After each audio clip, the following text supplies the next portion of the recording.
Hello everybody, I hope you're well. I thought I'd share with you, for those who haven't seen it, a LinkedIn post that my planning partner John Gregory made within the last week.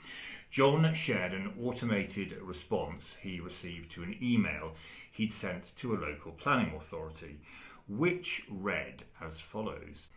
We have been experiencing significant delays to our planning application service, mainly due to the council's financial situation and the nationwide shortage of planners.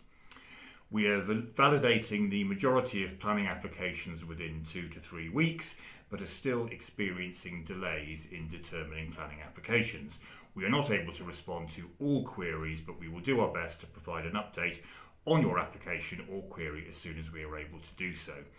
We will continue to do what we can to resolve the issue and return to determining applications in a timely manner.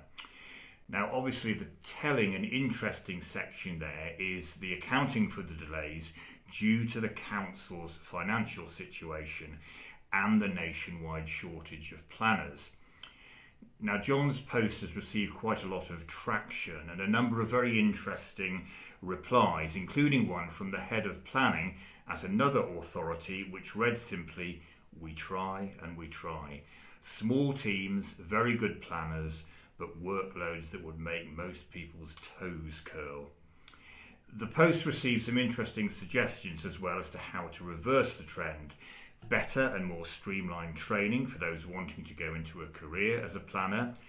Compulsory training as well for local politicians on planning committees. A better media profile to make planning more sexy. A best practice programme which the Planning Advisory Service are delivering. But above all, including my colleague John's suggestion, better ring-fenced funding from government. But where is the guarantee of that when Jeremy Hunt speaks of economic decisions of eye-watering difficulty needing to be made? Now, the issues my planning lawyer colleagues and planning professionals and developers are experiencing are similar to those we real estate lawyers are experiencing with the land registry, where there are delays with applications like we've never experienced before, probably partly due to the backlog from the pandemic, but probably largely due to both quantity and quality of good staff. By way of 2 examples, I'm dealing with a refinancing for a landlord of a small investment property, a single-let investment unit. It's a restaurant unit, and in 2020 we concluded a lease term extension with the tenant in return for a rent concession, which was a common pandemic deal. Now, a lease extension is best dealt with as a reversionary lease. That's a new lease where the term starts when the term of the existing lease ends. And the quirk about reversionary leases is that they always need to be registered at the land registry, no matter how short the term. So we completed the reversionary lease back in 2020. The tenant submitted its application for registration, and I thought no more of it. 2 years on, the solicitors acting for the bank refinancing my landlord client want me to apply to the land registry to remove an unrelated encumbrance on the freehold title before the loan is completed. We've made an application to do that, but we've discovered from the land registry that we are second in the queue behind the tenant's 2020 application to register the reversionary lease, which in the intervening 2 years has not only not been completed, but hasn't even been picked up by anyone at the land registry. Cue a degree of anxiety to get the land registry title tidied up, as my client's funder won't hold its existing rates for long. And my second example, turning to a deal on a larger scale, I've just completed a major acquisition of a new industrial facility for an operator on a large regeneration site, and I submitted my land registry application to register earlier this week.